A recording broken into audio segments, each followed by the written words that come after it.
Sir இப்போ வந்து இந்த அடிக்கிறதுங்கிற ஒரு விஷயம் இருக்குல்ல சார், இப்போ வந்து அந்த போலீஸ் வயலன்ஸ் அப்படிங்கிற ஒரு விஷயத்துக்கு வந்து எதிரா நம்ம நெறைய சோஷியல் மீடியால இன்னைக்கு இன்டர்நெட் வந்ததுக்கப்புறம் நெறைய பேர் பேசுறாங்க. நீங்க ஏன் அடிச்சீங்க? அவேர்னஸ் நீங்க ஆகி போச்சு. அடிக்கக்கூடாதுல்ல அப்படிங்கிற ஒரு ஆமா. விஷயம் வந்து மக்கள் அவங்க உரிமை. ஏன்னா அதுல சட்டப்படி இருக்கு. அடிக்கக்கூடாதுங்கிற பாயிண்ட்ஸ் அதாவது நெறைய இருக்குல்ல. மனித உரிமை கமிஷன் ஆரம்பிச்சதுக்கு அப்புறமா வந்து எல்லாம் கட்டுப்பாடாச்சு. போலீஸோட எல்லாம் கையை கட்டிட்டாங்க. ஏன் கட்டினா நம்ம ஒரு அடிச்சாதான் வந்து ரெக்கவரி பண்ண முடியும். வேற வழியே இல்லையா சார்? வேற வழியே கிடையாது. வேற அவனுக்கு ஒரு பேசி நல்ல ஒண்ணுமே ஹார்ட்கோர் பண்ண கிரிமினல் முடியாது. இருப்பான். நீங்க அவன்கிட்ட என்ன வாங்க முடியும்? ஒன்றும் வாங்க அவனுக்கு இன்னும் பாலிஷாக பேசி அவன் தூங்கிடாம நைட்லாம் தூங்கிடாம அவன் ஸ்ட்ரெஸ்ஸில் அப்படியே படுத்து அப்புறம் சொல்கிறான் ஒன்னாட்டு இருப்பான். இன்னொருத்தன் வந்து அடிச்சாதான் சொல்லணும்னு இருப்பான்.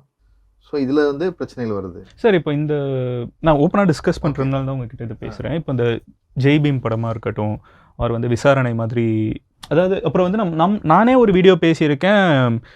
திருநெல்வேலியில் வந்து ஜெயராஜ் பெனிக்ஸ் அப்படிங்கிற ஆமாம், 2 ஒரு கண்டிஷன் ஆகிப்போ அதெல்லாம் கேட்குறப்போ ரொம்ப கஷ்டமா இருக்குது. அது இது வந்து நடக்கக்கூடாது இல்ல. அவங்க கண்டிப்பா, ஏன் வந்து கண்டிப்பா, அடிக்கிறாங்க? கண்டிப்பா ஏன் வந்து அந்த மாதிரி அந்த மாதிரி ஹார்ஸாக ரொம்ப இருக்கும். நார்மலாக ட்ரீட் பண்ணுறது ஒன்று இருக்கு. ஆனா அது எல்லாமே பாத்தீங்கன்னா ஏதோ ஒரு சின்ன விஷயம் தான் எஸ்கலேட் ஆகுது. சின்னதா ஒரு அடிச்சது தான் ஏன் அடிச்சாங்கன்னு அப்படி பெருசாகுது. அது ஒரு சில அதிகாரிகள் வந்து சில அறியாமையினால அது பண்ணுறது. அது காவல் மரணங்கள் வந்து எப்போ ஒரு நடக்கும். அது வந்து யாரும் அது வேணும்லாம் பண்ணுறது யாரும் வந்து யாருக்கு வேணும் செய்யறதில்ல.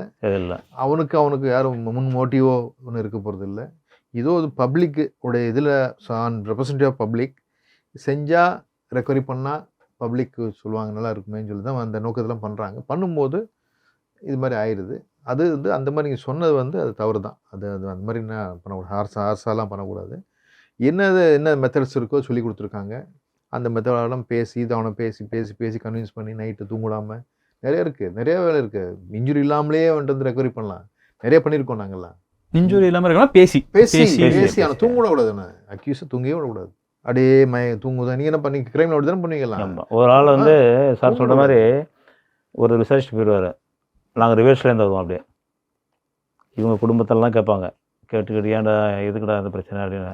நாங்கள் அடிச்சிருப்பார், 2 அடி அடிச்சு கூட கேட்டிருப்பாரு. நாங்கள் என்ன சொல்லணும்னா, ஏன்டா அடி வாங்குற, எது பிரச்சனை உனக்கு, சொல்லிட்டு என்ன கஷ்டம் உனக்கு, ஒன்றுமே கிடையாதுடா. உங்கள் வீட்டாண்ட யாருக்கும் தெரியாது, நான் உங்கள் அப்பா அம்மாவுக்கு தெரியாது, யார்கிட்டையும் தகவல் சொல்ல மாட்டோம்.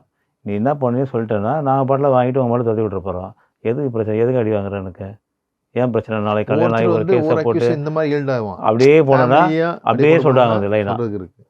ஓனை என்னதான் சொல்கிறா நீ, நான் பாட்டில் உட்காந்துருப்பேன்னு அது ஒரு. ஸோ அதில் பிரித்து தான் நம்ம பண்ணணும். இல்லை 1 or 2 வந்து இந்த மாதிரி பிரச்சனை வருது, facing the police cases face பண்ணுறாங்க, அவங்க சஃபர் ஆகிட்டு இருக்காங்க.